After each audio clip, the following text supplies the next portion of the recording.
Welcome back to the Birdies and Bourbon show. Dan, banger of a weekend, I'll tell you. And yes, this may be drink number 21, one more than somebody else on the show.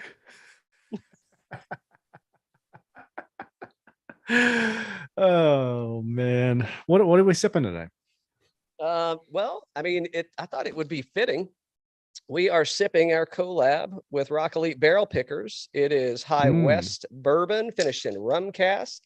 And just like old Bagger said, just go ahead and slap it up there. Just slap it up there. So that's our pick for the Open. If you haven't received yours yet, it should be on its way. So I hope you'll have it for the weekend to be able to enjoy it. A couple things before we get started. First off, if you're not subscribed to the show, subscribe to the show. I'm going to talk about where I play golf at this weekend. Dan may talk about where he wanted to play golf at this weekend. What we'd like to know is, where did you play golf at this weekend? Leave in the comments. We'd like to know. Maybe we want to come play there too. I don't know. Maybe we'll be having another outing at Sweetens, and there may be other invitations that go out, because 18 of my friends joined me. There was a lot of other people there, but we had a few friends from the show. So thanks to too many to name. I won't name them, but Connor and Jake, they trucked it in from St. Louis, buddy. St. Louis. We gave away three of our picks to the winners of the 3 nines that we formally played. I know a lot of people hung around. They played the rest of the day. If you haven't gone to our Instagram page at birdies_bourbon, you definitely should. You can hear me like drunk heckling people. Colt may have brought us some shots out on the golf course. I mean, we had a banger event. John was flipping burgers for us. I mean, this was a absolute team effort. And the Kearnses, they hosted it up at the cabin. We had a little champions dinner, threw some steaks on the grill. I mean, we had a banger of a day, man. Weather was absolutely fantastic. It wasn't too hot. It was just right. We had a little breeze blowing. The course was fire. My game was shit. But other than that, Connor and Jake didn't mind that my game was shit. Let them kind of walk away with it. I mean, they won all 3. They won all 3 nines. And we played different formats too. We did a best ball, we did a scramble, we did a 3-club challenge, and those guys just came and swept it, kicked everybody's ass. Ringers. I remember guests coming up. Somebody may be getting a phone call. There you go, man. I mean, I gotta have somebody carry me around the course. God knows I can't do it. Hacking it up. I mean, a prolific U.S. Open champion once said, well, this ball struck my way around the golf course. Bullshit. I mean, I was hacking. I mean, it was not good. It was not a good showing by team Birdies and Bourbon. That's for sure. But I had a good time. And man, does Madamski and the squad there know how to do it right? Just give you an event of a lifetime. I mean, it can't be beat. Actually, can't be beat. Little unorthodox, maybe. Definitely not traditional, but not to be beat. So I saw a bunch. You posted a bunch of it on the gram, and I thought it looked fantastic the entire weekend. And the place you were staying and everything looked so cool. It had to have been a good time. Couldn't have. Yeah, I don't know what could have gone better, other than I could have won something. I did. I won. We got to meet a lot of our fans. I got to connect with some old friends that I hadn't seen in a while. So. It's all good. Madamski, hope your thumb's better. Leave it at that. If you know, you know. Where'd you play at, by the way? Canada.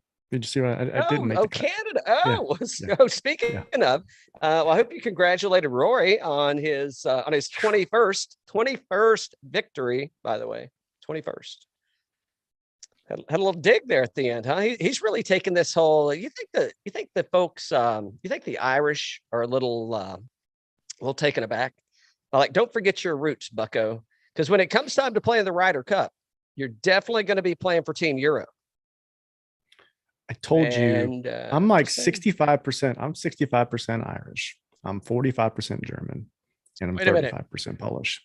Wait a minute. I thought 100%. I thought you took the DNA test and you were 100% Irish, except for the 50% that wasn't. I forgot about the retake. That's right. That's what it was. That's what I thought I heard you say. A lot of digs, a lot of stuff going on this weekend. So we talked on Friday about the Live Tour, which had one more day after that to play on Saturday, right? Where Charles Schwartzel won.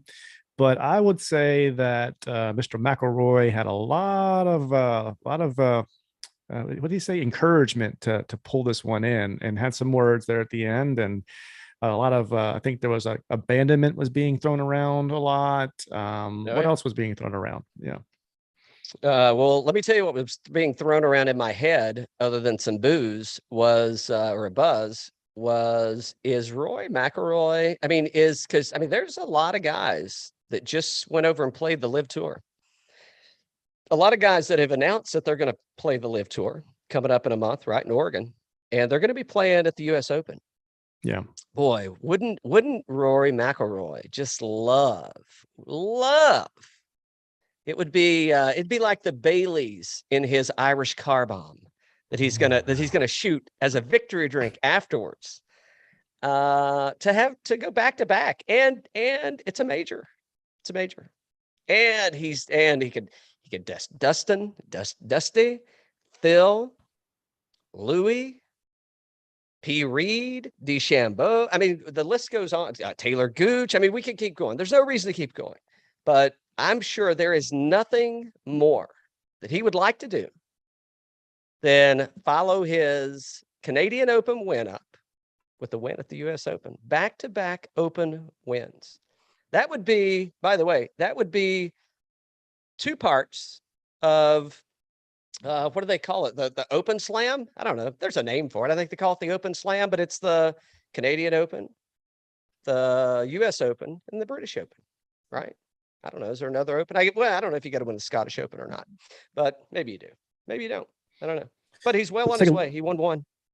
Let's take a look at this leaderboard. So Rory comes in first place, followed by Finau, and then Justin Thomas, Justin Rose, Sam Burns, Corey Connors, Keith Mitchell, of course, Kirk, Windham Clark, Danny Lee, Lowry, Fitzpatrick. But I mean, the whole McIlroy, Finau, JT. Hey, let's do it again next week. Rah rah.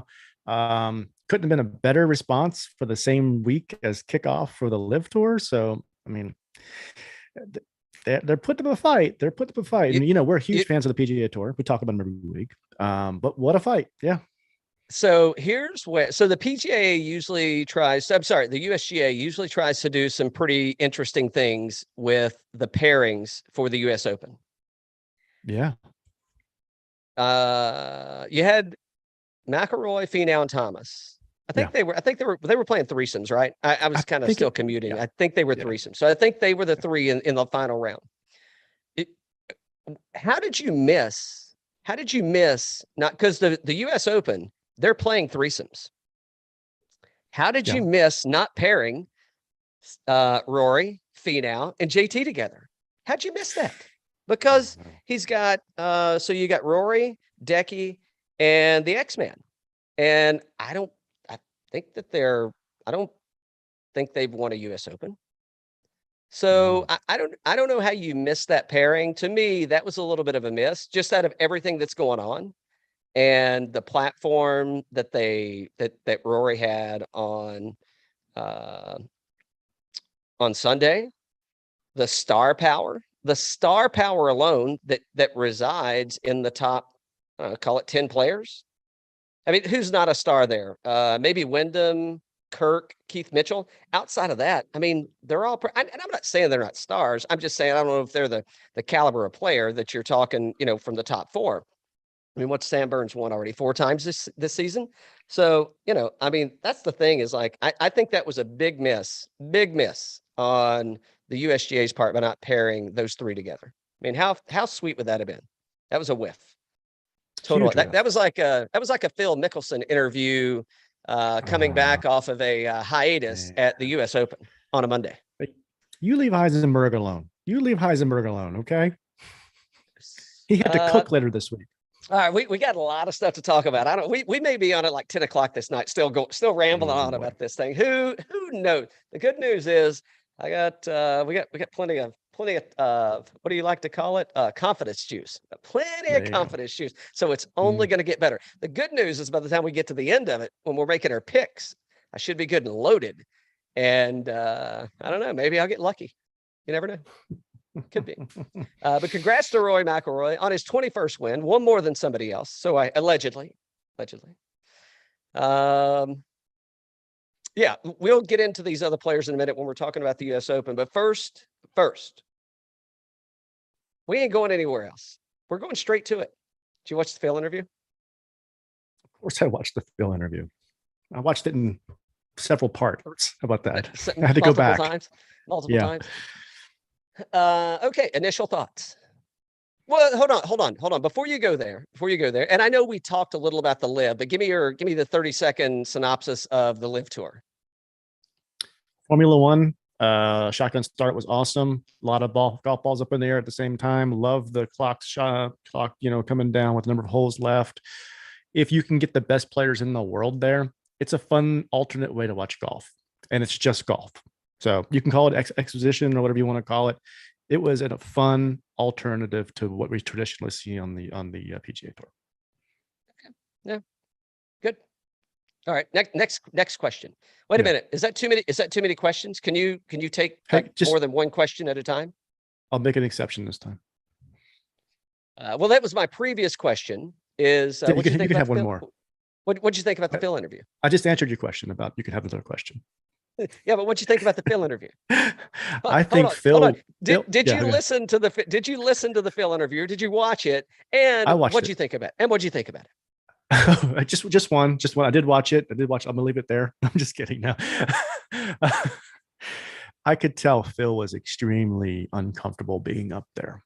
And because Phil is traditionally very charismatic about his partners, his strategy, his confidence, and he was very defensive up there. And he didn't really praise the Live Tour's format like I just did. It's like, it's fun, it's innovative, it's something different for me as I go into the later parts of my career. It's another chapter. He wasn't saying any of that stuff. He was just like, he was a space cadet up there. Yeah, I would not a political show, by the way. I'm just my comparison. Yeah. This to me was a lot like a Democratic presidential runoff town hall or whatever the hell they were calling them there. Like it's like I'm gonna talk, and the perception is that I'm giving an answer because you ask a question and I'm responding right after you ask the question, and that is going to be my answer. Now it may not really be an answer, but I'm going to filibuster long enough here to get something out of my mouth for the next 2 minutes that really aren't going to go one way or the other. It's just going to keep everything in like even road. But now that's the one thing that I did think that he said was, because listen, I'm a dipshit. You're kind of a dipshit. Just saying. Yeah. But like those dipshits that are asking those questions, it's like you had all day. You had months to craft your question. Come up with a creative way to ask the question without attacking the guy. It's easier said than done. Don't get me wrong, but you're a professional journalist. It's like the dipshits over in London that were asking questions. It's like, did you just drop the brown bag at the door and you stumbled in here? Come on. You had how long to craft a question without attacking the guy to try to get an answer out of him? And I'm not saying bait and switch, because he would be able to read through it. But the only thing the interview was missing was Peter Dorstucci. It was 25 minutes of gotcha questions. That's what it was. It was an interrogation, right? And it was like, and I don't blame the guy for saying like, hey, no. Ask your question and I'll give you an answer. And if you did come in boneheaded and I got my question. Well, did you get the letter? And what do you think about the letter? What do you think anybody's going to say about the fucking letter? Okay. Everybody's going to say the same. And everybody probably feels the same way. When there's $200 attached to the back of it, maybe people think a little different about what they're going to do, but it's, well, what'd you do? Well, what did you get in touch with you? I don't know, my fucking feelings. What'd you get in touch with when you were thinking about this damn question? That's what I want to know. I mean, you're professionals, and that's the best you got. The best you got. I actually felt the price of oil going up during the interview. Oh no. That was in Monahan's interview. That was a whole different conversation when when like the cartoon character, when the eyes are rolling, and it's got like the dollar signs in them. That's what was happening. The meter was running, baby. The meter was running. Man. Yeah. What did I think? I thought the interview, I know you didn't ask, but you were going to. I was saving you the embarrassment of having to ask me one of those dipshit questions. I think that not a single person asked him about Brookline that I heard. Maybe I missed it. I didn't hear anybody say, how are you going to attack Brookline? I think that they asked him. I think the first person, probably the commentator, the first, I think maybe said something. Okay, but it was only one. But I don't think any of the reporters did. I don't think any of them did. I don't. Hey, Phil. Why has the U.S. Open eluded you in the past? Why can't you win a U.S. Open? That's what I mean. Yeah. Are you? Hey, here's a good one, Phil. You recently just resigned from the PGA, joined the Live Tour. Is it because you can't win a U.S. Open? I mean, hey, is that a bad? Maybe it's bad, but it ain't. We all know the answer. Of course, the answer is no. That's not the reason he did it. But yeah, boneheads. I thought it was very. I'm with you. Here's what's going to be interesting to see what happens to Phil. And I posted some things. I think I posted a clip of the interview earlier when somebody was talking about legacy, blah, blah, blah. You can't take the fucking jacket away, your jackets. You can't take the majors away. Can't take the wins away. I guess you could go and erase them, but what they do for the steroids for baseball? Did they wipe out the home run stuff, or is it still in there? Asterisk. Okay, asterisk. So he may get an asterisk, right? It'll be no. This is not on this. There was no performance enhancing drugs with Phil. This is just him. He's over 50. He can join the Champions Tour, and guess what? There's a better tour out there paying more money than the Champions Tour. He won all those events. He won almost like probably 75% of his Champions Tour events. I want to go play this one instead.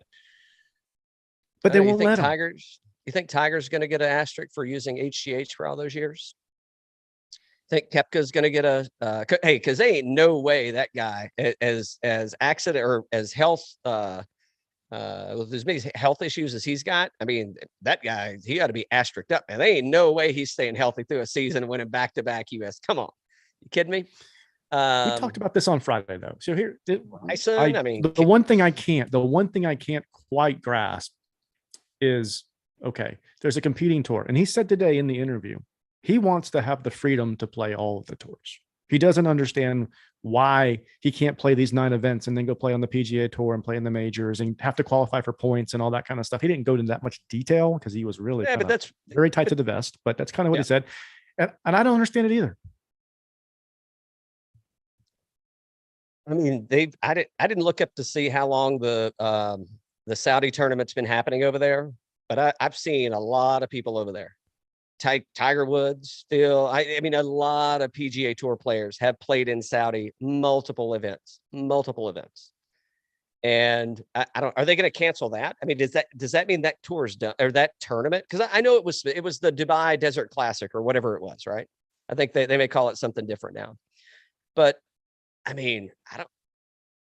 Who do you think's building those 500-story skyscrapers with golf courses on top of them? Where do you think that money's coming from? It ain't coming from my tax dollars. I can tell you that. I think and I'm pretty sure it was the Dubai Desert Classic, I believe.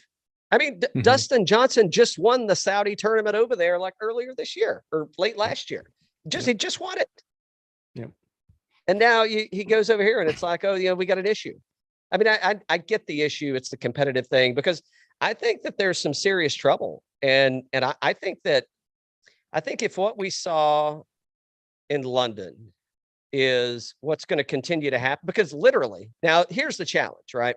So they're going to bounce over here for the next tournament that's going to be in Oregon in July, maybe July the 4th week. Is it July the 4th weekend or right around there? somewhere I around I there. don't. I don't Yeah, know. I think it's intentional that it's around July the 4th weekend. I think it is totally intentional. So, I mean, once that happens and these folks sign up, now they've only got 8 tournaments or so, I think, today. I don't know what it looks like. I don't know what the contracts say, how many more they're going to be. And hey, whatever we come up with, do you have to show up and play 50% of them or 90% of them, whatever it is? I would think that there is a stipulation on a requirement. I mean, look at the PGA, they're doing it, right? I mean, they're doing it in a different way. Like if you play this many tournaments, you're going to get this much money. So, I mean, they're doing some things like that. So if they're going ahead and guaranteeing the money, you're probably just guaranteed you got to play the tournaments. But if it's, if it's 8 and goes to 11 or 15, you already got to play 15, I think, for the PGA. So they keep it 15 or less, then shit, what's the difference? I mean, I've Charles won like 4.6 million, and the top, I don't know, 5 or 6 people at the Canadian Open won 3.6. Now you may call it socialism. But I call what just happened was capitalism, and they capitalized. Yeah, he won. Didn't he win 4.75 and then his team won? So he won like a bonus on top of that. Wasn't like an extra million or something? Yeah.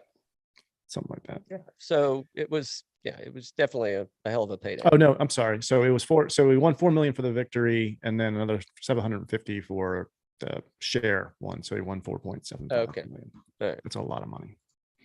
I wonder if Fantasy National, let's see if they've got that victory recorded in here. They do not for DJ. Yeah, they didn't capture it. Yeah, I don't know. We'll see. I mean, clearly they're going to play it. I mean, they got a lot of money out, so they're going to have more golf tournaments. We'll see where it goes. Who do you think the next? So we already know Bryson. We already know Patrick Reed. Who do you think? So the top, we don't have to jump there yet, but so let's think about this. The top tier in DraftKings: Morikawa, Cam Smith, McIlroy, Rahm, Thomas, Scheffler. Who do you think the first one to go out of those 6 are? Or nobody? If anybody goes, I think it's Rahm. Yeah, I do too. He's got ties to Phil. I think Phil's gonna. So Phil took the brunt of everything, right? He's the one that's heading this up, and he's being just gutted every day. And here's what: so we don't work for the PGA Tour. We don't work for CBS. We're in an independent show. So we can be very honest about this. A lot of people out there have a bigger stake in whether or not this tour succeeds or not than we do, because there's no threat to us. We just love good golf. We love these players. We love good competition. We want to be able to see the best fan experience out there. And I'll tell you what we saw last week from the Live Tour. As I said, it's a good product. It can get a lot better. There's things they can do with miking up players and getting better talent, everything else. But the product itself was pretty damn entertaining. And it's 5 hours. It's like a baseball game. It was, but it was actually an enjoyable baseball game. I mean, a baseball game to sit through is a little bit grueling, right? I mean, in today's time, this one is it's kind of we're rolling the whole time here. What do you look at? Hold on, when you look at the PGA Tour, you got 14-hour days out there. 14-hour days. We were talking with Scott the other day, and Scott's like, "Hey, what's wrong with a fan being able to show up for 6 hours versus 14?" So he's like, "Cause I'm not there 14 hours." He's like, I'm getting in, I'm practicing, I'm doing whatever my commitments are afterwards after I play around. And he said, I'm gone. I'm eating dinner and you're still out there fumbling around paying. He didn't say this. This isn't my words now, but you're buying $18 beers and eating, probably not very good $12 hamburgers. And I mean, it's like, I think it's pretty solid.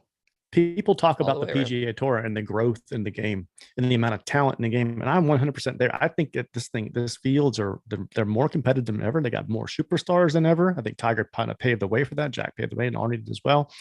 But I think it's at a point now where it's a very, very entertaining product, the PGA Tour is.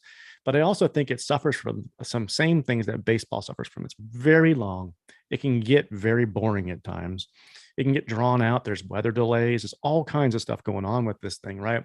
Where these other sports have had to evolve and shorten things and make them more exciting, because the fastest growing sports out there are like F1 and basketball and all these other things. And there's just more excitement and they're more compact, right? And people want to see excitement. So for this new tour to come out, it's a new format. Think about this. And I was going to ask this to you later.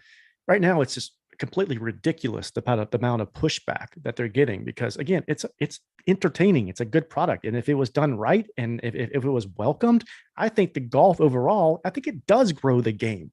We talked about earlier with like a year or so with Tattersall, what would a Ricky Fowler golf course look like? This is the same type of thing. This is a different type of exciting thing that a kid could get into. That's different than the normal thing. But think about this. What would a live event look like at Augusta National?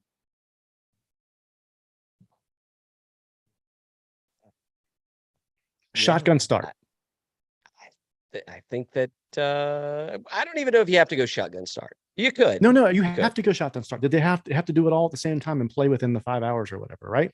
So Amen Corner is no longer Amen Corner, but you could be starting on 12. All this stuff, it's just like, it's different than what you historically would see. Now, there's a time and a place for legacy and playing at 1 through 18, but I think there's a different time and place for a different type of format. And think about this, another argument. Earlier this year, I took Colin Morikawa at the Players, one of the best iron players on the planet. He hit it in the water on 17 twice on Saturday because he got caught in the wrong group. That never happens on the Live Tour. Everybody's playing at the same time. Well, or everybody would get caught in the wrong group, essentially. That's what I'm saying. Everybody's playing at the same time. Yep. Yeah. Or you get caught in the wrong draw, right? If if we need to start earlier because there's weather coming in the afternoon, we can do that. If we need to start later because there's weather that's hanging around for the morning, we can do that too. Yeah, I mean, I think there's a lot of positives around. What's the best way to say it? I think you can find a lot of pros for the format, for how it's set up, for how it's structured, for how it's done, and rightfully so, right? I mean, when you start talking about who set it up and who put the shit together, I mean, it's people with a lot of professional golf experience on the golf course. Yep.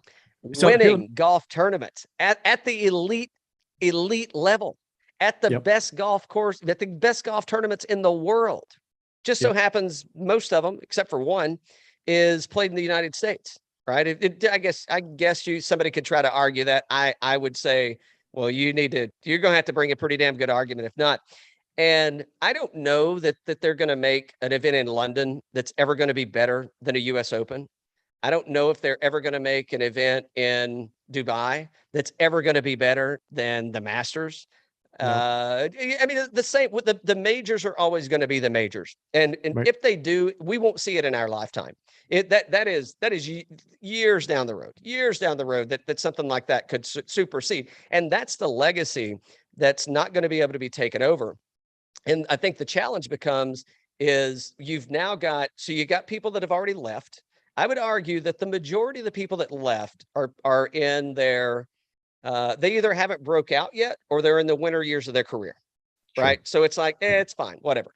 And you've got the new people that are coming in.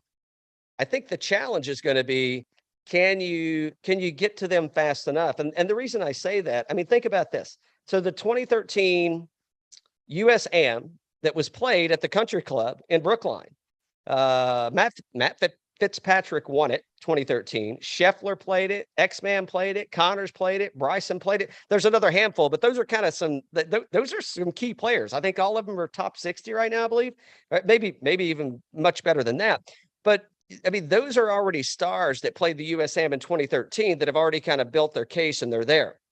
Well, who's next? I don't know. I think Andy Ogletree came in DFL at the Live Tour. So is Andy Ogletree, is he kind of done, right? He's not, he's getting paid and it's going to be fine. But I don't know if he's ever going to be able to do enough on the Live Tour that Andy Ogletree, U.S. amateur champion, I'm pretty sure. I think he's a Georgia Tech guy. Yeah, he is. Both of those so I mean, if he spends the rest of his life on the Live Tour, I think he has the chance to become a very wealthy guy. I think he gets to fulfill a career of being a professional golfer. I just don't know that Andy Ogletree, other than he won the US Am, I don't know how long it's going to take for that to actually become like oh, hey, did you see what Andy Ogletree was doing? I mean, we can look through the US Open, and there's names in here that I've never even heard of. You can't even pronounce them, even close to pronouncing these names. Yeah. And I think that's going to be the takeaway is, at what point? And it's easy for a JT, for a Rory, for a Scheffler, for a Spieth to say, I'm not worried about the money. And I totally get that that they can do a really good job because they're multi-millionaires. And for some people, that's going to be good enough because they're going to continue to, and they want the legacy. But there's going to be other people. I mean, DJ's in his winter years, man. I don't know how many more majors he's got in him, right? So two things. I don't know everybody that's a naysayer about this tour in terms of it being an exhibition or whatnot. I would find it very hard for anybody to say that one of the most radical changes in sports over the last decade, it's on TV every week, it packs bars out every week, is MMA. Oh, yeah. That's a good point. Used to be boxing. It's MMA. This is the same thing as Live. It's the same Nobody thing wants as to watch Live. Boxing anymore. Yeah, nobody wants to watch boxing. Okay. I mean, there's an audience, but which manufacturer is going to be the first one to sponsor a team? Callaway? That's what I think. I think it's so here's the question, because here's what's getting ready to happen is as soon as they do that, they lose affiliation with the PGA Tour. Or the PGA Tour is they're going to have to crawfish on everything, man. I mean, they got to go backwards so fast on everything that they've done. I mean, look at RBC. And I'm sure, RBC, maybe they were just forward looking and they said, "Ooh, let's go ahead and do this before we get a phone call." I would expect that as soon as DJ said, I'm on my way, Justin Thomas did not just get the phone call, and I didn't see that he got the formal invite from RBC, but I'm thinking it's probably on its way. They probably are still getting out of the DJ thing, but I think that who could afford to cut now they'll be able to play whatever club they want, but I think that I don't know. It's a tough one.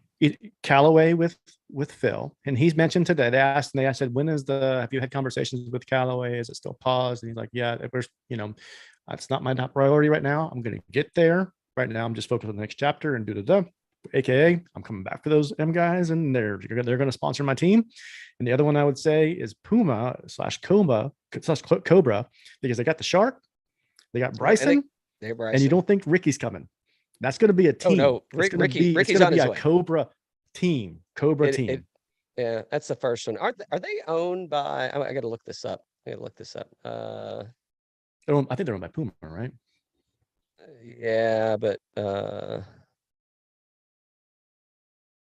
don't know. I thought the holding company. Okay, so it's American Brands, and just like with F1. With the different cars, right? Ferrari versus Mercedes and all that, it's going to be these teams. It's like Cobra versus Callaway. It gets them that kind of notoriety. There's no way they're not going to put money behind that. Oh no, I'm totally with you. Let's see. What can I find? American Brands. No, I didn't think about that one, but yeah, that's very likely. And when they do get the money, because who knows, Saudi might even start I don't know how they would throw money at these manufacturers, or they just throw it at the players, and the players beg the manufacturers to take them too. Once they make this tie, there's even a better chance they get the OWGR points. Oh, I think I think it's coming, man. I don't know. I think you may get to a point to where, because the PGA Tour doesn't actually have a major. Nope. Right. All the majors that they participate in are operated outside of the PGA. So I saw a comment today on Twitter, and it was a verified person. I forgot who it was, and he said steps for the PGA Tour. And we're gonna get to the US Open, guys, in like probably 5 minutes. I know we had some built up stuff here. Or 2 hours. 2 hours. But they said, well, maybe the PGA Tour should make the players a major. I'm like, well, I don't know if stacking the court is the best thing to do here, but I get your point. Yeah. What is the probability that Monahan's in his job by December 31st this year?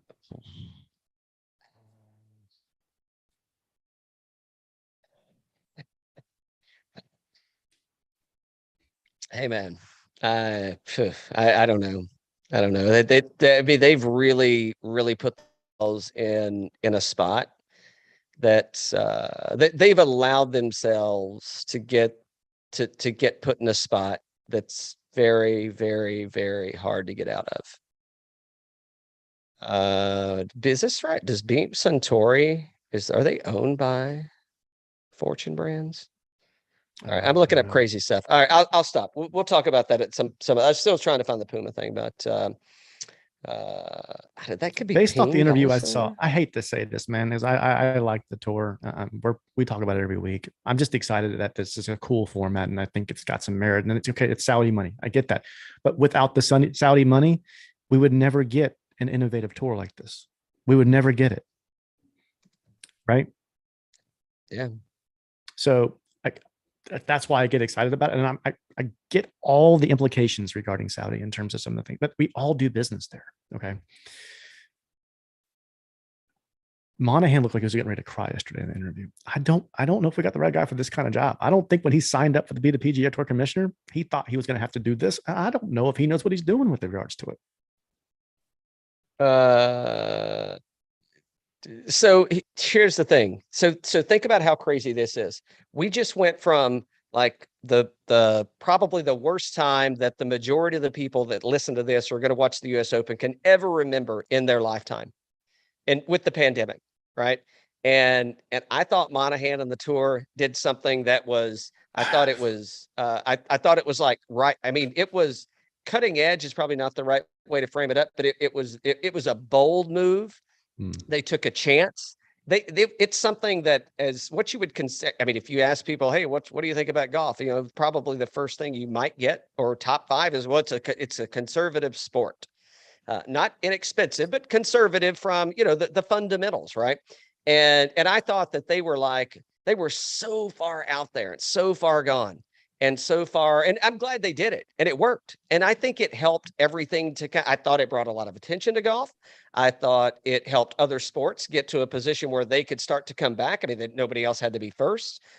A lot of things that were going for the game of golf, and it was outdoors, and you could limit the fields, and you could, the fields meaning like the patrons, and hey, yeah, we're going to have broadcast. We don't have broadcast on every hole. I think that I think because there's been other tours that have tried to partner with the PGA Tour to do just what's happening right now, and the PGA's always turned it down. I think that the LIV folks said, shit, look at all I mean, we'll never be in a position to have more positive attention, to have golf be any cooler than it is, than the period of time that we're in right now, unless we do something about it. And I think that they're going to make golf cool again. I mean, not that it already isn't. I think it's cool. I think we're cool. I think a lot of people that are listening are cool. But I think that it's like, hey, if we don't make this move right now, when's it going to be a better time? You're kind of coming off the COVID high or the pandemic high. You're getting people, hey, at what point in time are people going to get a little burnout on, well, it's 4 days and who's winning, and the leaderboards kind of suck, and when I go to the websites, they all suck trying to get the scores, and like these guys are kind of doing it. It's, you know, it's kind of like I was waiting for Vince McMahon to pop up somewhere. And what's my guy's name? What's the announcer? Buffer. I was waiting for Michael. Why did Michael Buffer not say, let's get ready to tee off? Yeah, I mean, exactly. when's that coming? When's it coming? I'm telling you. I don't know. Good stuff. Good stuff. So here's what else? one more thought leading into this US Open. Given the press conference today, and I read on Twitter that Jordan Spieth was playing with Kevin Na and I forget who else. Oh, Billy Horschel today at practice round. And he walked up the building and he says, hey, man, great job on Memorial, blah, blah, blah, blah. Kevin Na nodded at him. He didn't even acknowledge him. I think people have the wrong perception of Kevin Na. I think fans think about Kevin Na as like, oh, he's such a nice guy because he's always out there smiling. He's cutting up. He's going on. He's having good. I don't think Kevin Na is very well liked or respected on tour. No. Kevin Na nodded to Spieth, and Spieth didn't acknowledge him. Oh, the other way around. Yeah, I think we're getting ready to see the majors now are going to have a little mini Ryder Cup type feel out there with the Saudi, with the live versus the PGA Tour, a little Ryder Cup thing going on. It's good. Instead of WrestleMania, it's going to be Golf Mania. Golf Mania. Every major until there's a decision made, if they put the stop on it, which I don't think they're going to, is going to have a little bit of Ryder Cup feel. So we already know Bryson's going. When Brooks goes, do you think they're going to square him up like in a sand match? Like put him in the sand, so. let him go at it. Oh yeah. I hope you know, like the like in hockey, like when you drop the puck, or in basketball when you got a tip off. I mean, what if it's like I don't know, somebody hits a ball, the first person to it, you get to tee off. You get 10 strokes deducted from your team. I don't know. That's what's missing from the live. They need to do that. They need to do a qualifier on like Wednesday night and some kind of long drive or some kind of combine type of thing or something. They're doing the draft. And I don't, to me, the draft's kind of cheesy. I think it ought to be like, yeah, I'm with you. Combine. I think you ought to have like a putting contest or a long drive or closest to the pin, or like, how do you pick the captains? Well, we're going to do a closest to the pin. Here you go. Everybody gets to hit a shot. One shot. One shot. My last thought on live is the other part too is this team thing, right? Because there's only like 48 players. You got the captains.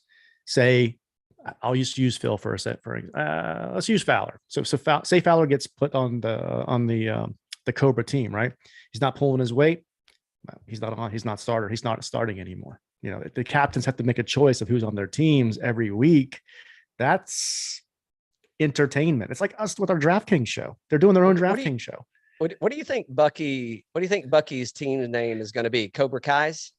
I love it. Yeah. Sweep the leg. Sweep the leg. It could be I don't know if they can use that. It could be the Cobra Lies. The Cobra Lies. Are you surprised he hasn't like truly committed yet? I'm kind of a little surprised. Yeah. Maybe he's trying to figure out what's going on with Cobra. He's trying to get a hall. He's still trying to get a hall pass to go to be able to travel. I mean, got the new kid and stuff. I mean, he's in a different place in his life. I mean, so is Jordan. Didn't JT just got married? Brooks just got married. Bryson, I don't even know what he does now. I think he's not married. So, a lot of these people are at a different point in time in their life. And it's like, well, why, do they want to take that time and be gone? But I mean, they're kind of gone like that anyway. So I don't know. We got to get to the US Open, Danny boy. All right, let's do it. Before we do, let's get a quick refill and we'll be right back.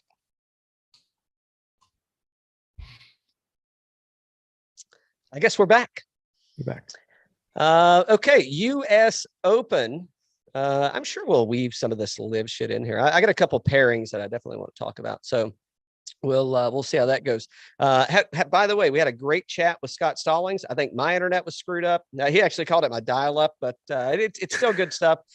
Be sure to go back and listen to our chat with Scott Stallings, hometown boy, heading to Brookline, Massachusetts, to the country club.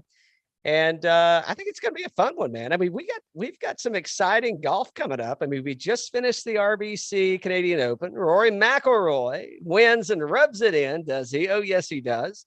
We're now at the US Open. Boy, wouldn't it be interesting to see back-to-back US Open wins? And so we're at the country club at Brookline. I think the last professional tournament we had here was in 2010. I don't know, could be wrong. Hosted the 2013 US Amateur. Matthew Fitzpatrick, who is going to be playing, he won it. Scottie Scheffler played there. The X-Man played, Corey Connors, Bryson DeChambeau, and they all had pretty good showings. It has been redone. So it was redone in 2013 and in 2019, both by Gil Hans. And so we'll see how it goes. Here's where I think we're going to wind up at this course, Dan, and I'll probably bring in some snippets from Stallings as we talk about this. But it's a par 70. It goes in at 35, you come out at 35, just over 7,200 yards. Greens are going to be small as shit, just averaging under 4,400 square feet per. It's going to be a U.S. Open setup. So the fairways, they're going to be what they are. We're going to be graduated rough, though. We're going to go from thick rough to fescue. We're on bent grass greens. I would imagine they're going to be fast. It looked like they may get a little bit of rain, but I'm sure they'll be pressing and doing everything that they can rolling to get these things as fast as possible. I think the triggers here, it's going to be fairways hit, greens hit, and just don't three putt. Hit fairways, hit greens, and don't three putt. I think is where we're kind of going to be, where we're going to be at. There's 2 par 5s. There's 4 par 3s, and the 4 par 3s go from over 230 yards to, I think it measures around 130 yards, but where we're going to wind up at, it's downhill, depending on where they put the pin placement. I think you could be just like little flip wedges in there, man. I mean, I'm talking like 100-yard shots coming into this one. So, but I think you could absolutely see folks taking some drops there if they go a little long, if it's depending on how firm and fast this thing is playing, which I would expect they're going to try and get it there. And what I don't think we're going to wind up with is, I don't think we're going to wind up with a 19 under that we saw at last week's RBC. Don't think that's going to happen. Previous winners. Who Curtis Strange, I think, was the previous winner here. Again, I think that was in 20. It could have been 19. No, it's been 1998. What am I talking about? 2010. 1998, Curtis Strange won this at 6 under. Now, again, it's been redone by Gil Hans in 2013 and 19. But as far as U.S. Opens go, Jon Rahm won at 6 under at Torrey Pines last year. I think it's a great course comp. Bryson DeChambeau won in 2020. At 6 under at Wingfoot. Gil Hans came out and said the Bryson DeChambeau strategy that he used at Wingfoot just to get out there and bomb the hell out of it, and wherever it winds up at, just go and try to make par. He said that ain't going to work here. There's too much rough. It's too penal. Not going to happen. That ain't coming from me. That's coming from the guy that redesigned the course twice. Brooks Koepka at +1 at Shinnecock Hills. I think we may have been at that one. Maybe we may have been at Wingfoot too. Brooks Koepka at 16 under at Erin Hills. I don't think we're getting a 16 under. I don't think it's going to be an Erin Hills course either. DJ at 4 under at Oakmont.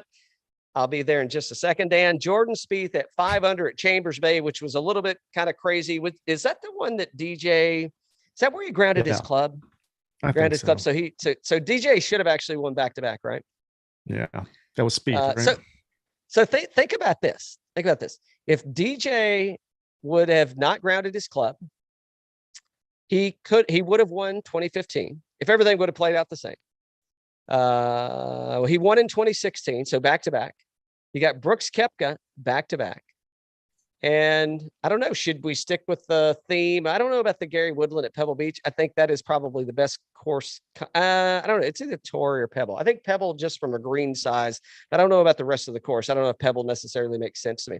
But I mean, what's the one thing that most of these guys have? I mean, they're all extremely long hitters. But they're also good ball strikers. I mean, when they're winning, they're good ball strikers. And so I think that's where we're going to wind up at. I think distance is obviously going to be, distance is always going to be good. But I do believe accuracy is going to be a little more important. And that is hitting fairways and hitting greens and salvaging putts. That's where I'm at on this one.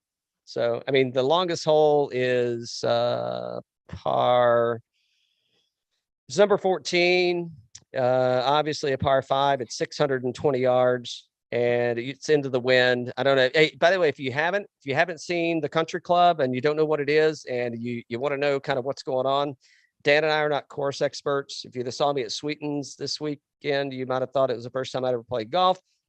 But go watch Andy at the Fried Egg. He does an absolutely great show of the country club. A lot of talk, a lot of chat with Gil Hans on there about the design, and he kind of talks about what it's going to take to win here. And yeah, I'm excited about this one. I think it's going to be fun. I think the scores are going to be, I think it's going to be hard to score. I think bogey avoidance is probably going to be one of the higher categories that I'm looking at on this one. I don't know. Dan, what else you got, bud? Before we get into I think you've touched on about everything. Let's get into the players. All right, let's get into this glass too. Okay, well, let's go.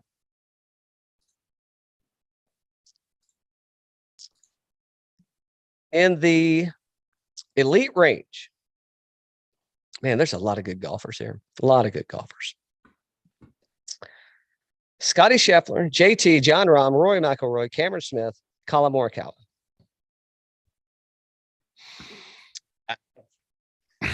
I mean, do you just go ownership? Do you go? I mean, is there any chance that Rory's just gonna get it done? Here's who I'm avoiding.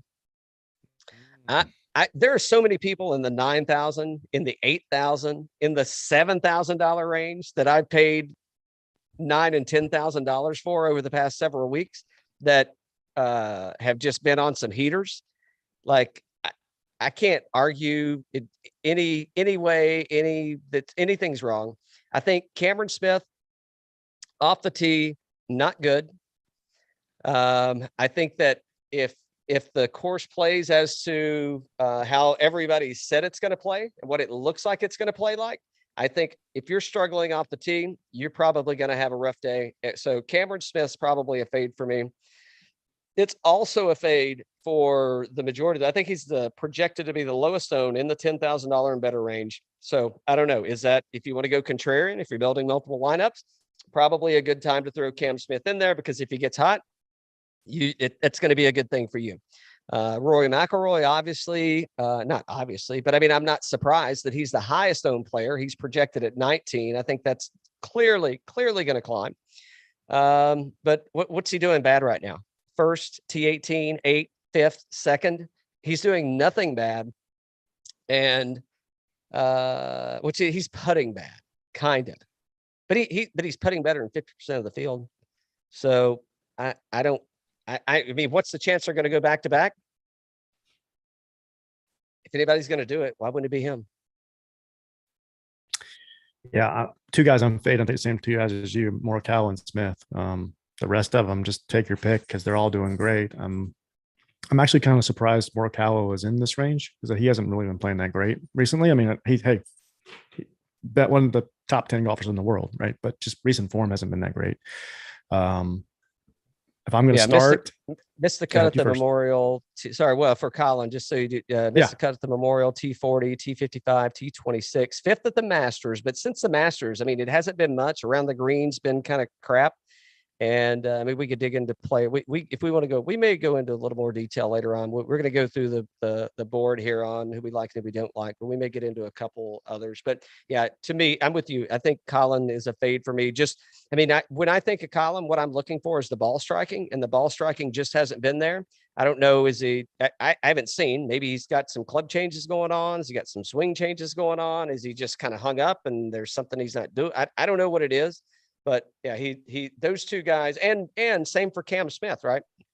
I mean, since the Players, like, really hadn't done. I mean, it's been. I mean, okay, you got two T13s, but really, there's something's fallen off, right? So I don't know if it was the Masters debacle that kind of threw him off, but yeah, something threw him off. So I definitely was going to take Cam Smith in Canada. I mean, no fishing up there. I mean, not a lot of water around there. Maybe there was. I don't know. Was there water out there? I don't know. Well, there's some lakes. Yeah. Lake, like Lake Michigan or something's like right up there, I think. Was it right there? Lake Ontario. I wasn't really paying attention to the lakes. I have to think back on the broadcast, but yeah, you were busy. You're busy. Well, I just don't think. Okay. So the lake thing aside, maybe that wasn't my best comment. So I just don't see an Aussie doing really great in Canada. Okay. Well, we won't talk about Scottie Scheffler then. Another Aussie. I think I'm leaning towards JT and Roy here. Those are my two guys. Yeah, I like the top four guys. I mean, I think the top four, I could see all of those, all four of them. I could see this could be 4 of the top 10 right here. Absolutely. I think Rahm sets up really well here. The greens are small. The good news is, pretty good on approach. And yeah, so I don't know. I'm a JT and a Rory guy. If I'm picking up here, I'm starting there, and I'm probably picking one or the other, and then I'm going to the $9,000 range and I'm pairing them up. Yep. Or maybe the $8,000 range. So yep. But really where I'm starting is here. I'm starting in the $9,000 range, and I'm starting with one Xander Schauffele. Now, the bad news is he's going to be over 20% owned, but I could see a U.S. Open coming his way. First major, I do believe, right? Would be his first major, I think, unless I'm missing something. I know he's an Olympic medalist, but that only counts for the Live Tour. By the way, if you play for the Live Tour, can you still, and you live in the United States, can you still play in the Olympics for the United States, or is that going to be denounced? I don't know. The questions. These are things that we don't know yet, that are more to come. Go watch Phil's interview. I think he talked about it like in depth during his interview. Only when they ask one question, though. Jordan Spieth, yes. Our winner at RBC Heritage. I haven't seen anybody give this place a comparison to RBC, but I think without the elevation, I think this is going to be kind of RBC-esque. I think there's going to be a lot of sand or hazards, however you want to put it. There's a lot of natural areas, nature areas. Which way do you want to go? Natural areas. A lot of natural areas. Meaning it's fescue that's thick as shit. And if you hit it in there, you ain't going to be able to find your ball. So this Spieth thing, you know what I was doing? I was actually doing my swing. For those of you that are only listening and you're not watching us on YouTube, I'm trying to mimic Spieth's swing right now. And I was trying to do that at Sweetens, and I was trying to really get in there and stay behind the ball and dig in, like get in there. Yeah. And so, well, when it worked really well, but when it didn't really work out that good. So I understand the pain he's going through. But what I would say is the green size, I think the country club is going to be very Pete Dye-esque in the what does PB tell us? It's gonna have VD. It's visually deceiving. And I think there's some nuances that are going to happen there. And we haven't even talked about chocolate drops. I mean, there are chocolate drops all over the course at the country club. You know what chocolate drops are? I think this is the first I'm hearing this today. Okay. So these chocolate drops, you see, they're basically when you're building the course, they're little mounds of rocks that you just kind of leave wherever, and then the grass just grows over them. I guess the rocks are chocolate in color, I'm assuming. I don't know. Maybe they resemble like chocolate chips. I don't know. But they're going to be around the greens, and they're going to be there. So who are we going to have an incident with? Are we going to have an incident with Bryson or with Brooks on this? What do you mean? With some, like, they're going to break a wrist or something. Which good point. Now, I didn't hear anything about ants, so I'm going to go with Brooks. With Brooks. All right. Going to go with Brooks. Okay. So anyway, so back to Jordan Spieth. I really like Spieth here. I like Willie Z here. What are we going to do if DJ wins this thing?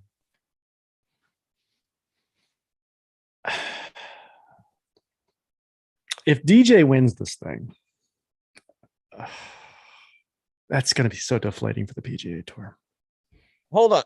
Okay. Let me ask the question in a different way. Can I ask it in a different way? Yeah. What if after Thursday, the tee off at 6:45, by the way, it's scheduled 6:45 a.m. tee off. Boy, that Live Tour is looking good at that 2:00 shotgun start. That's looking good for those boys. They got to tee off at 6:45.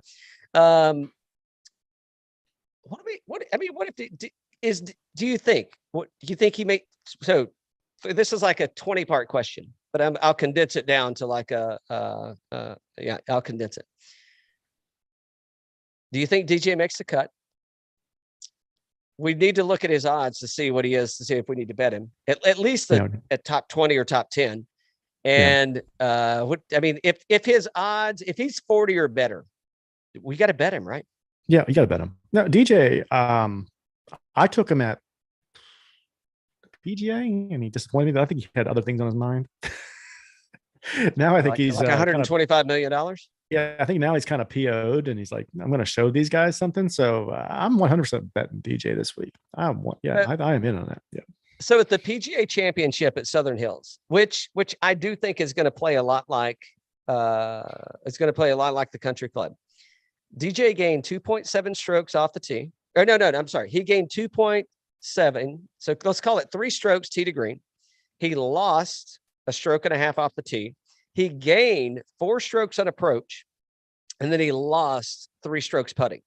So if you put all this together, right? And I think on a lot of these holes, he's going to be able to kind of ratchet that back off the tee, and he's going to be able to hit a little bit shorter and kind of control some tee shots. So if you scratch him and you take away 2 strokes lost, a stroke and a half lost off the tee, then you got a stroke and a half gained, and dump his 3 shots putting. I mean, you definitely got. I mean, you got a T20 out of him, I think. I'm in on him. Yeah. What do you think about Hobby? I think Hobby is he's been kind of quiet. He hasn't been playing great, but look at the numbers. Off the tee 16th, on approach 13th. This is last 24 rounds. Putting 22nd, 7.6% projected ownership at $9,700. Model rank 14. T51 Memorial, T21 Charles Schwab, T41 PGA, T27 Masters, T33 Valspar. He's been quiet, but those are some killer strokes gain numbers, right? So he doesn't hate bent grass. The bad news is he lost 6 strokes around the green at the Memorial. He lost 2.5 at the Schwab. He's not really, we'll call him neutral on approach. So, but around the green is just destroying him. Right. And no secret that his wedge game is not up to snuff. Now you throw chocolate drops in the mix. I don't know what that does. I don't know what it does. So you're avoiding him. I am probably not going to have a lot of Viktor Hovland in my deal. Probably not. Schauffele's your guy. Spieth's your Schauffele. guy. Schauffele. Yeah, DJ's getting it just for the contrarian. But Zalatoris, who else in the 9? Yeah, so here Cantlay. So here's the thing about Cantlay. Hold on. Zalatoris, last 5. He's gaining 3 off the approach, 2.5 off approach. He's gaining 3 strokes off the tee. He's losing in putting, except for at the Memorial, where he came in 5th. He was actually he gained 4.5 strokes at the PGA, and that's Southern Hills. If I hadn't already used Will Zalatoris, that would be my one and done this week. I really think that guy's got a chance to get something done here. Mm-hmm. I think them too. I think strength of field, and like if Willie Z was left in any one and done that I had, he would be my one and done guy. I don't have him, and I don't have that opportunity. I've got the reason I'm Cantlay. I don't know what's Cantlay's ownership going to be. Where are you, Patty boy? 9%, Will 17, DJ's 4%. So here's what I'm thinking on the DJ and the DJ and Cantlay. I'm thinking, I mean, yeah, he missed the cut. What was he? He finished 8th, I think, in the Saudi League. I don't know, can I call it the Saudi League? Is that appropriate? What do you mean to call it? The Live Tour, calls the Live Tour. Yeah. I mean, maybe, I don't, Hideki could be a little bit of a sleeper. We don't know what he would have done at the Memorial. Take the Sharpies out of that man's bag, or the whiteout, or whatever the hell it was. Stickers, whatever the hell it was. Oh gosh. No idea. Yeah. So, but I think my guys are, and Lowry, you can't give up on Lowry. He's model rank 11, $9,000, 19% projected ownership, a little high for DFS, but off the T26, approach 7th, around the green, 44th, putting 33rd, T10 last week, T32, T23, T3. The guy's been on fire. He's my one and done last week, and he had a great T10. I like him here. I think you messed up by using him last week. I should have used him this week. Yeah. I think he's a great play.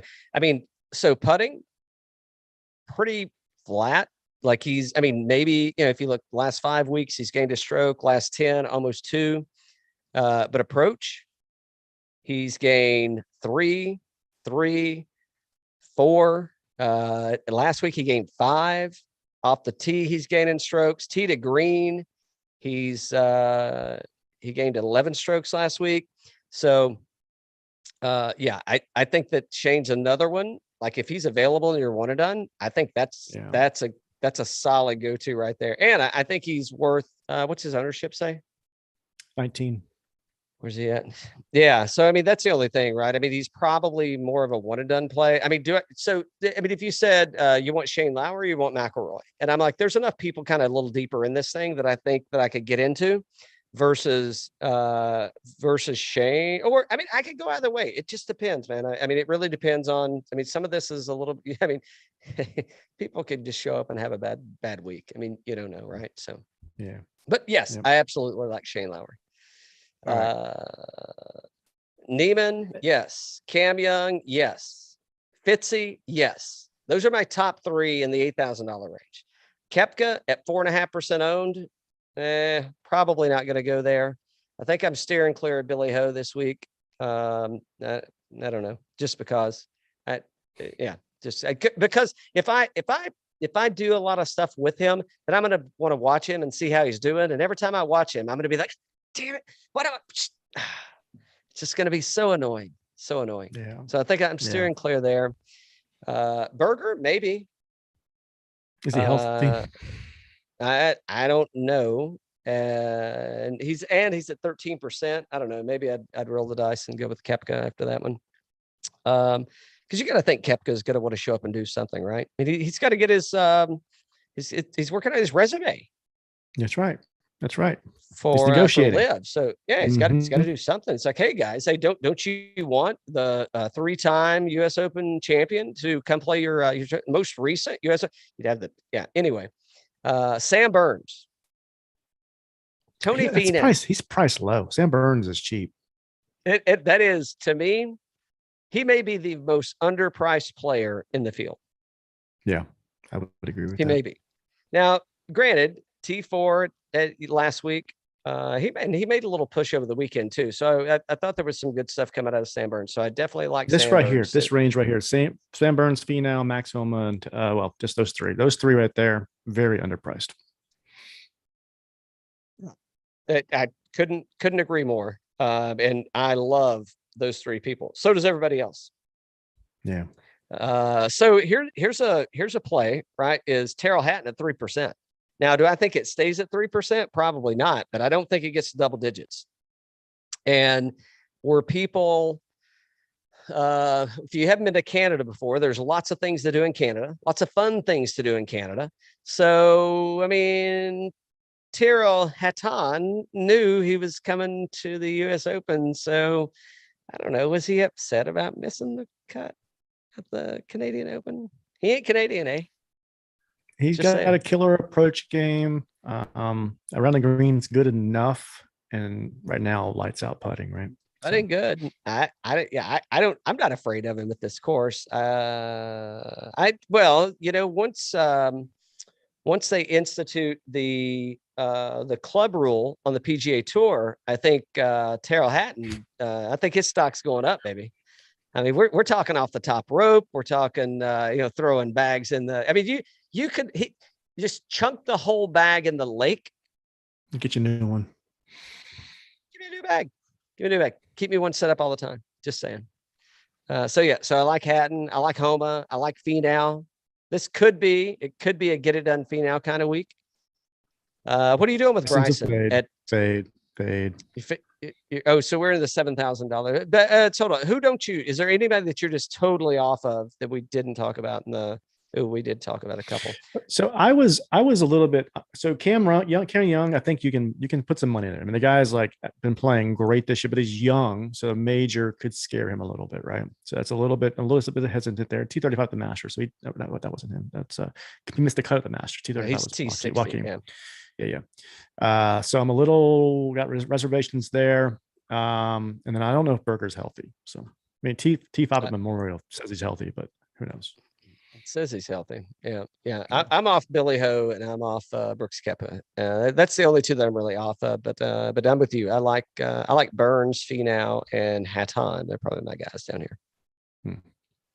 Finau ranks out number 2 in this model, by the way. Have you taken Brooks as a one and done yet this year? Not yet. No, I had him marked. I had him marked as this one.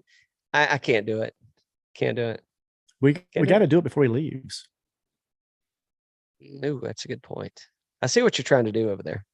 I see what you're trying to do. I can't do it. I mean, it probably means he's going to win the whole damn thing. But I can't do it. Can't go there. I haven't seen any great golf from him. So, I mean, who knows if he's been practicing and doing stuff, but we know he wants to play. He just got married. I don't see his head in the space where he's like really trying to be concentrated and winning this thing this weekend. Maybe that's what he needs to do is, go ahead. Yeah. Respectfully. I know. And whenever you say that, I mean, it's like, this is totally going to go downhill, but I mean, like, I mean it in a way, right? I mean, is his headspace good? And, we kind of saw, and I don't know why, but sometimes when I think about Matt Wolff, I think about Brooks Koepka. I think about Matt Wolff being a younger Brooks Koepka kind of person. And I'm just wondering, I mean, is that a thing? Is it a thing? Comparing them to? Yeah. I think no. I think they're opposites. Well, they're in a way, yes, but in a way, no. I think Brooks has got his head in terms of how he prepares for a major is phenomenal. And he's older. That's what I'm saying. Is he a younger Wolff? Well, Wolf just his head's he's just got the mental games going on right now where he just doesn't know where he's hitting the ball. But maybe, I mean, Matt Wolff's game is phenomenal when he hits the ball. He can when we saw him at the U.S. Open at Wingfoot, he was insane. Got to take care of yourself mentally. Got to take care of yourself mentally first. That's why I suggest another drink. Confidence juice. Confident I'm not going to be playing Brooks Koepka. Okay, so $7,000 range. Absolutely love it. Love it. Yeah. I'm probably off Corey Connors. I'm absolutely on Mito. I'm on Aaron Wise. Dan, I'm glad to see you picked Paul Casey as your one and done. I think that's one of the most well, not the most, but you made similar moves this year that I thought were solid. I think that's a great one. Who else? If Paul Casey was healthy, he'd be over at Live, right? Yeah. Guaranteed. Yeah. The Saudis probably have him like tied up in the back with a bag over his head. Probably still waterboarding and trying to get him to say yes or something. Who knows? There go the Birdies and Bourbon sponsors. Hey, what happened to all the hats? All the hat sales. Well, we get the PGA Tour fan. Oh gosh. I suppose. I don't know. Maybe we won't. $7,000 range, Dan. Where meet? So tell me. So you're not on Bryson, or you are on Bryson? No, not on Bryson. No. Not on Bryson either. I think he's going to have to play a little too. I don't think he's been playing enough to have things sharp enough to get it done. I'll have to look at his. I like Mito. I love Mito. Mito, Wise, and Fleetwood. Mm-hmm. Love those three guys. I mean, my screen is green when I look at those three players. Let me tell you who else I like. I know he's good. Hold on, you can go through them. Let me tell you who else. I like Sungjae Im. Shit, I like a lot of these people. I mean, I don't like Louis O. See, okay, so hold on. So Louis O, it's Phil, it's Louis O, and it's Shane Lowry in the first two days. Do you think they're trying to strong arm Shane? Shane, you ever had any Saudi beer? I haven't. I don't know what it tastes like. But I'm like, why didn't you put him with Gooch?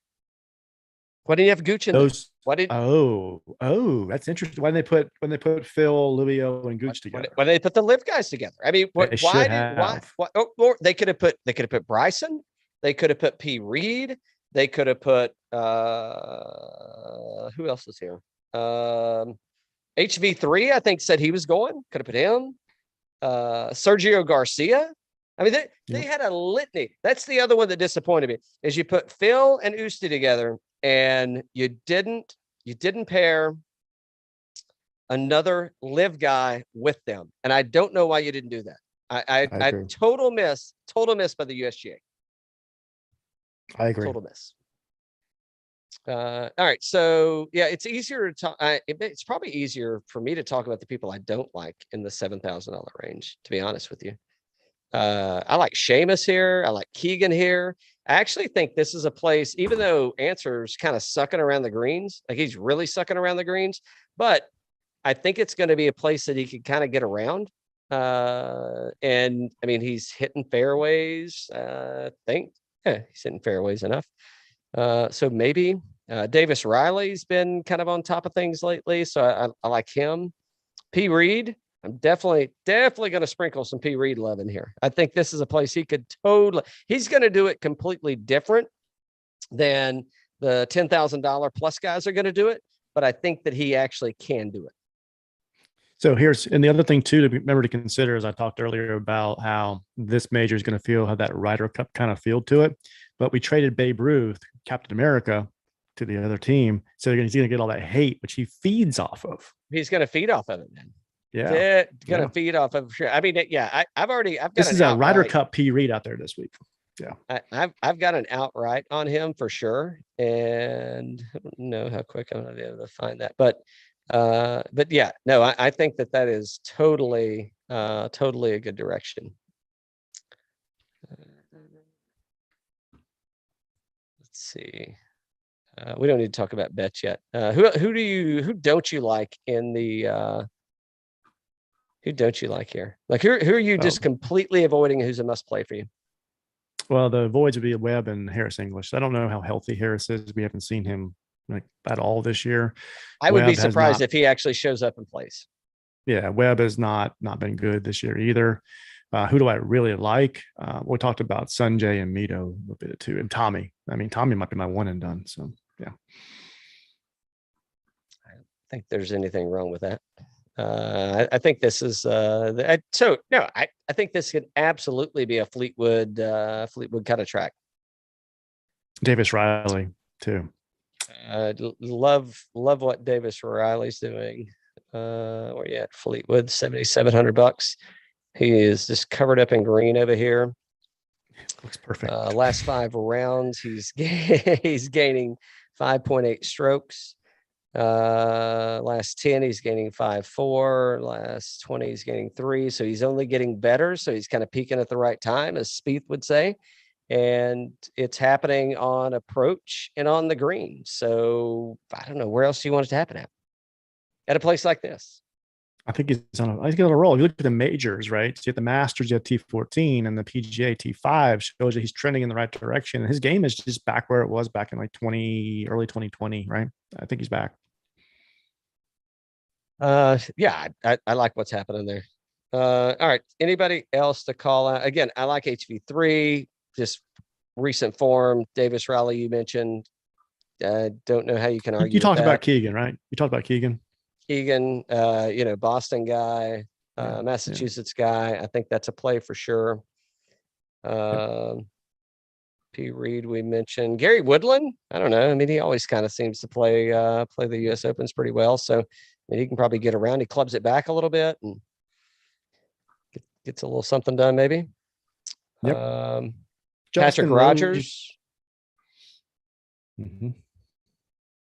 Justin Rose had a killer tournament last week. T4, but he just was flawless on Sunday.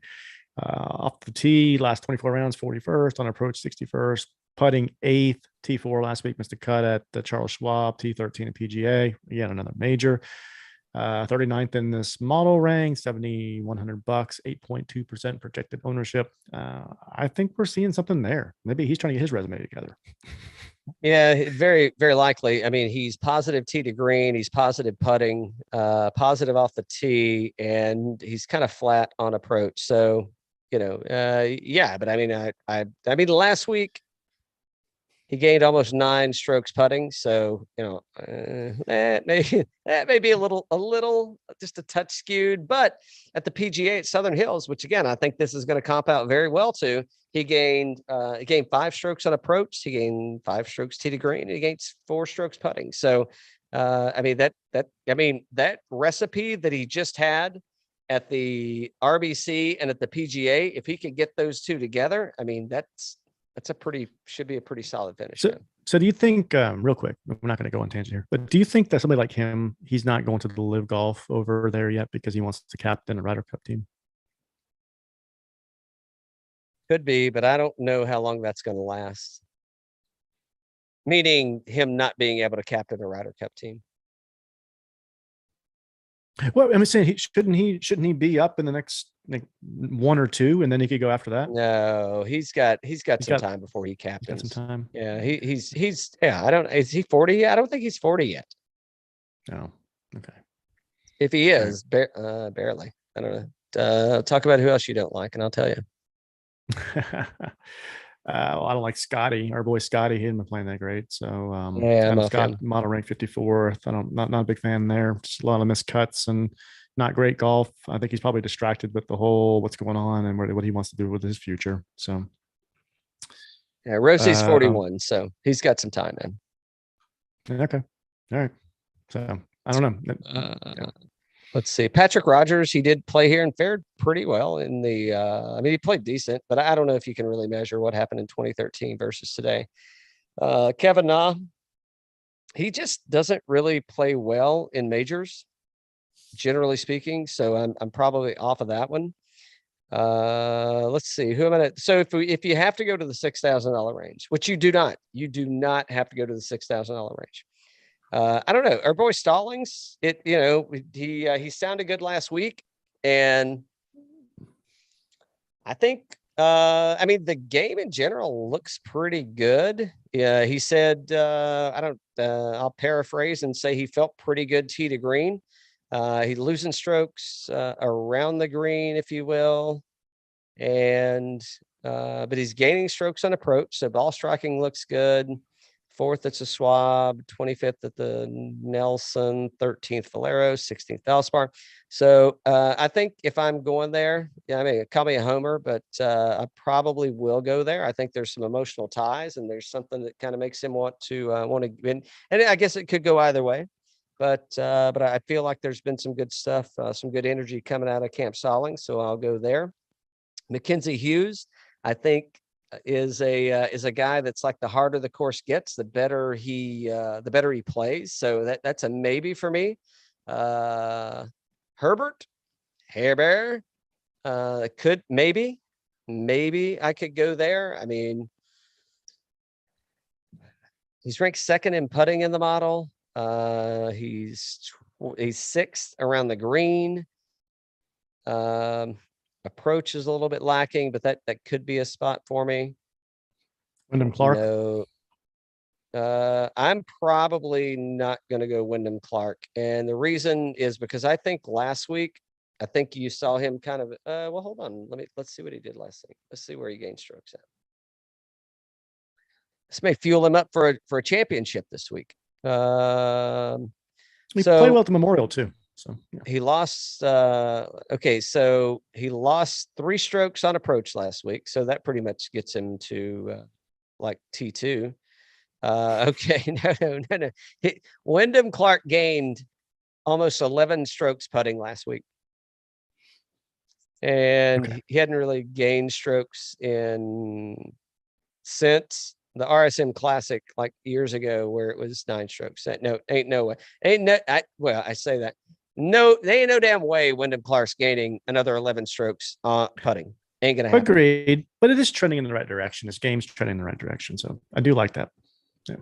I'm not against him. I'm just saying, okay, wait a minute. The most important guy in the field,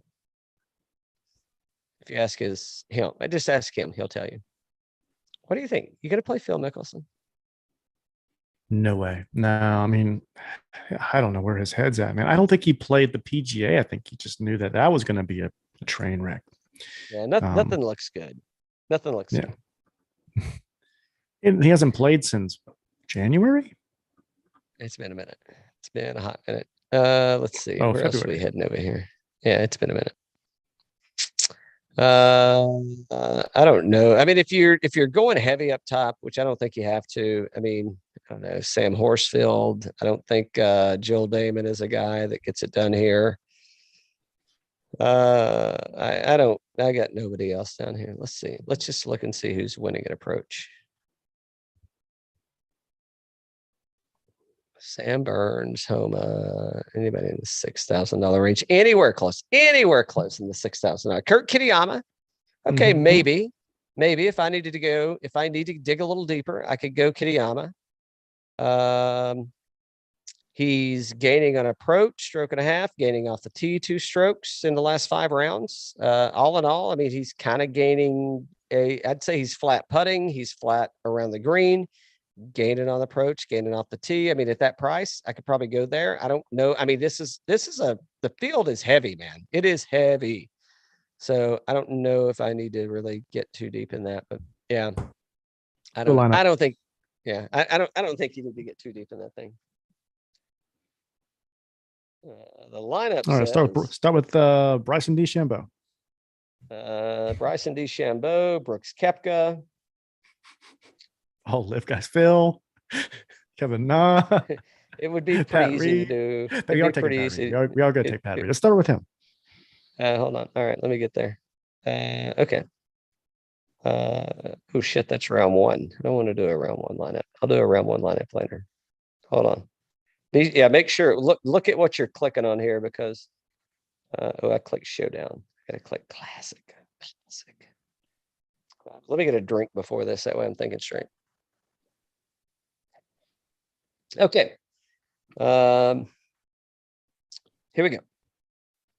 Well then, all right, P. Reed. It is. Okay. All right. Fleetwood.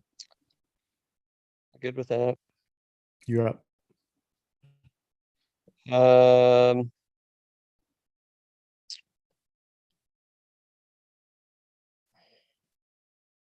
Burns. Okay. I can just keep rattling them off right here. Let's go Homa. Yeah. Good with that. So Hatton's going to be extremely low owned. You want to go Hatton or Mito? Hold on. Let's see what Mito's ownership's going to. Let's go up top. We got 18-7 left. Yeah. So if you're going to pick one guy up here, outside of like Scheffler, because I don't think we can afford. Well, unless you do, you just love somebody up there, or what do you want to do? Well, if we do, I mean, I'm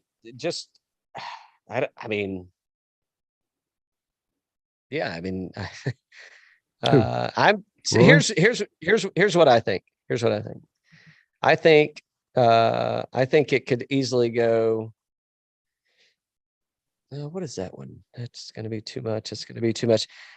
So what do you think about Mito? I know he's not up here, but what if we go Mito and then we go back up and figure or yep, I'm good for that. Mito or Finau? Do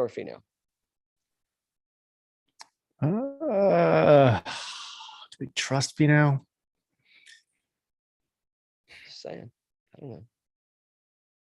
Let's take a look. Wait a minute. Let's go to the. Hold on. Let's go to Fantasy National. Hold on. We got Burns, Fleetwood, Homa. Oh yeah. Okay, I got you. Yeah. Let's go to. Let's see here. So you're saying $8,000 range, right? So we got. If we take Finau's ranked second in the model.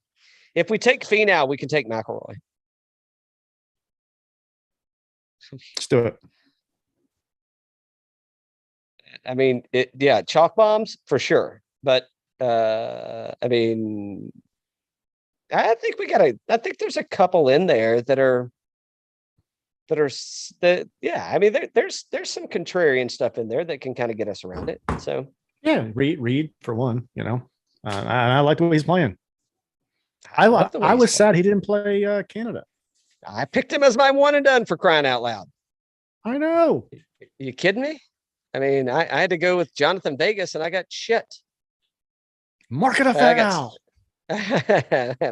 no, he made the cut, dude. No, Vegas made the cut. Yeah, me. I just didn't get anything really. I mean, not for whatever. But well, whenever you have those, it's like, well, God, now I got to go back and So it's not like you're doing it live. Yeah. Let's see. So, well, I think you won the one and done last week, so you get to go first. All right, I think I'm going to take Fleetwood. I love Rory. The back to back, I think it's just a lot, and he's got a lot on his mind right now with the PGA Tour. He's trying to save the PGA Tour. What's a great analogy of what he's trying to do for the PGA Tour? Trying to save it, like who saved something like who's the Rory right now? I think he's almost like Warren Buffett. He's like Warren Buffett in Wall Street. Like he was saving us from the financial crisis. I've got a cheesier analogy than that if you want. Okay, good. Okay. So if you think back to, wait a minute, who'd you pick as your one and done, by the way? Tommy Fleetwood. Have I used Finau?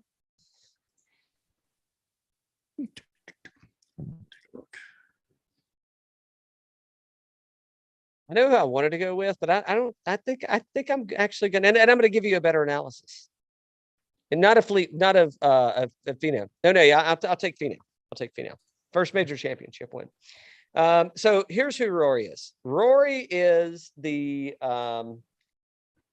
so remember back in the day, and you had Flair, you had Hogan, and remember when Hulk Hogan was like, I'm the great American and fight for the right of every man. And he was like the guy. He was like the man's man, like the world's, he's like, I'm your guy. And then Hogan went a little heel.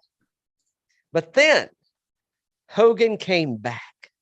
Mm-hmm. Hogan came back, and this was after the eat your Wheaties shit and all that stuff. He came back, and he was Hogan it up, man. I think he's the Hulk Hogan of the PGA Tour. I mean, I think he's like making a little comeback over here. Or you could call him the let me think of another good one. I can't really call him the Tiger Woods because he's still married. And I think he didn't think he's had any replacements yet. Let's see. No, I'm gonna go the Hogan. Okay. Hulk Hogan. No, I think it's like, I mean, it's getting that cheesy. Oh, or he's like the Dale Earnhardt. He's like the Dale Earnhardt of golf. He's like the intimidator. And it's like, everybody hates him, but they also love him. I love it. Good stuff. It could be. What else? Could be. I don't have anything else. I mean, I got a lot, but that's a lot already. So I got nothing. Will Rory ever be the PGA Tour commissioner? Not while he's playing. I get that. No, I know that. Yeah, before Tiger Woods will. Yeah, if there's a player that's won a major championship, maybe there's already been one. I'm not aware of any. But the first player to be the tour of scratch that. Rory will not. Rory will be the chairman of the World Golf League, which is what LIV is going to turn into. And it's just going to be encompassed into a truly a monopoly.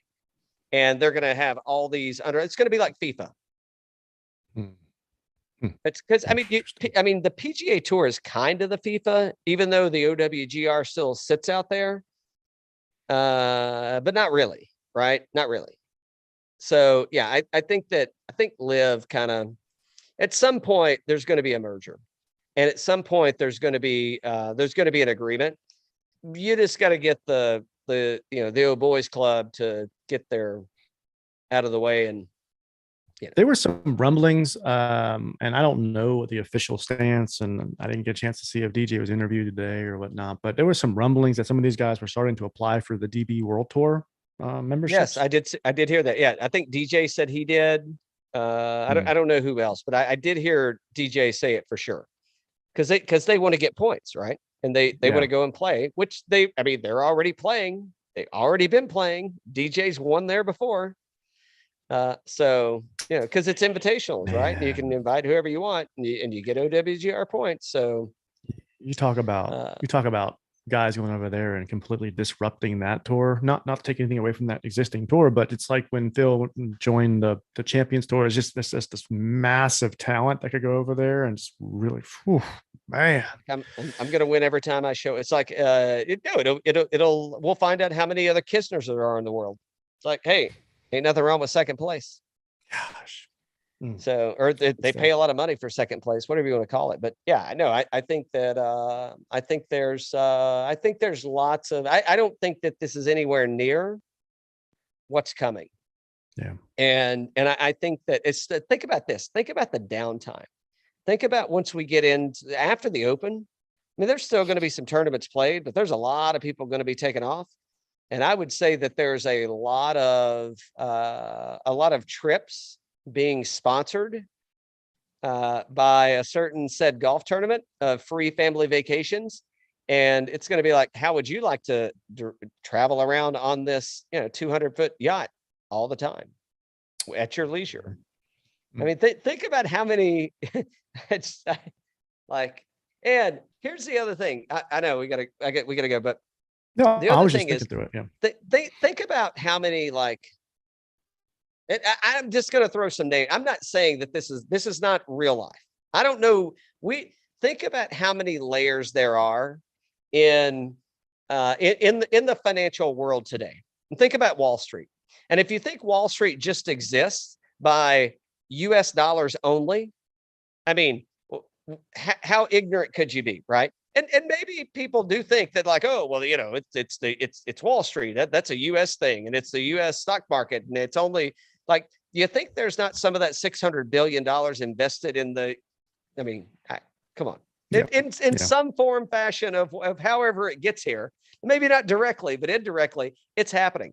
I'm thinking like NetJets. I'm thinking Wheels Up.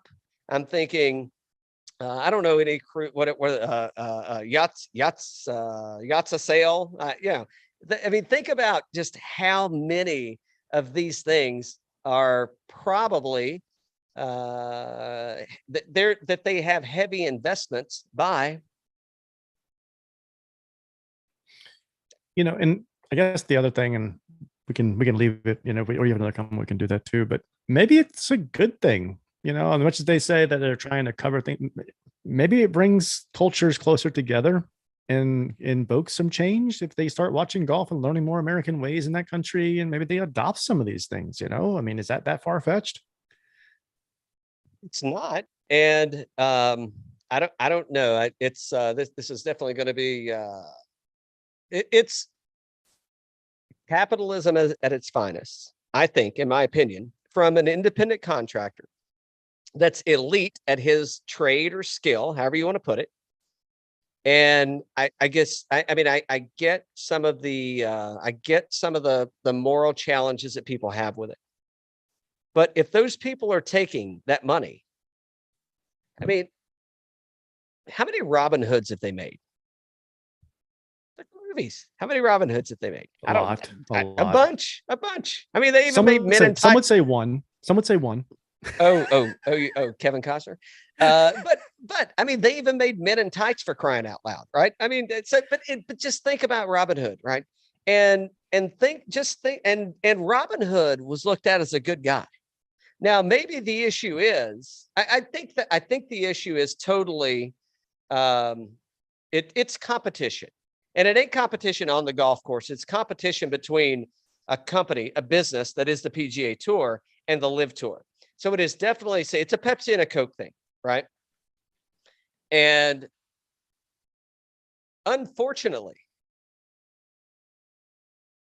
the Live Tour got the backing.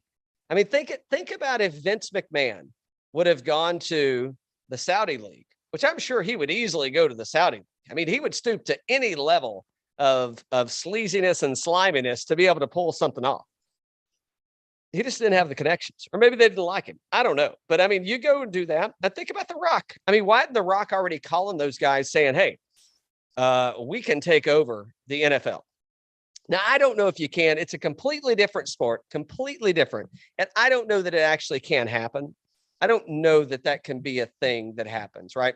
Think about this. Think about what the U.S. has done with soccer. Think about what the U.S. has tried to do with soccer. And is there a following? Yes. Does it compete with what happens in Europe? Absolutely not. Not even close. I mean, we got Beckham. We got Beckham at his winner, but the difference is in golf, you can get a guy that's a little bit long in the tooth and he can still go out there and do it. He can play. You get somebody that's in soccer that's having to run miles, and if I don't know how many miles they run, 10, 12, 13, 15, 20. I don't know how many they run, but it's different for a 45-year-old to run and play a full soccer match with a 20-year-old. Completely different to go play a round of golf. This happens all the time. And we talked about F1, we talked about MMA. But if you look at it in terms of business, the same types of industries that have been disrupted, not industries in terms of sports, but there's other industries that have been disrupted because you think about things different and things evolve over time. Where would the world be without Uber? Where would the world be without Airbnb? That's flipping things upside down, just like they're doing Netflix. The PGA Tour. The PGA Tour is yellow taxis in Manhattan. I don't have, my cable service provider is not a cable service provider. My internet provider is not a cable provider that provides the internet. It just isn't. And it's better. It actually works, both of them. And what just happened? The yellow taxis in New York City, I just said the PGA Tour is them, right? They're now using Uber's app to help them with their stuff. So that's why I think that Monahan, I hope he comes together with this and makes this better instead of trying to be so divisive about it. That's the only rub I have on it. It's like, don't be so divisive. Let's get better. So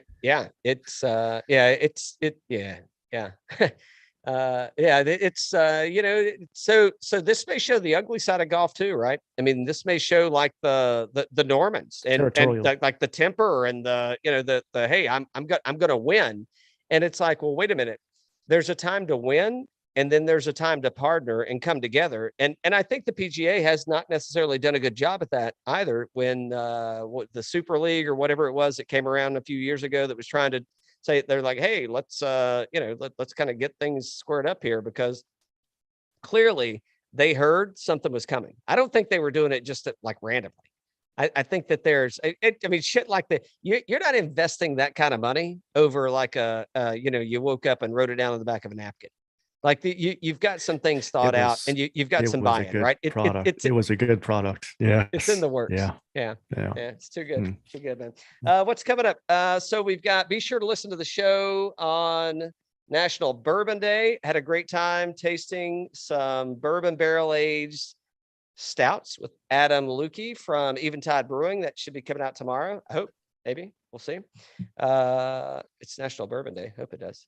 And other than that, we are trying. I was messaging Madamski last night after I got home, and I'm like, hey man, we're thinking about getting back up towards the end of July.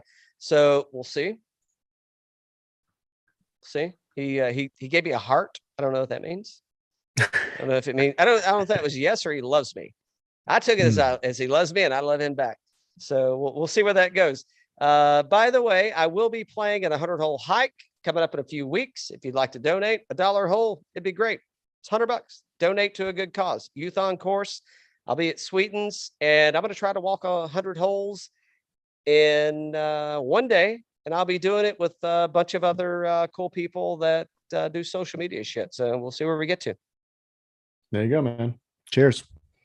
Till next time. Cheers.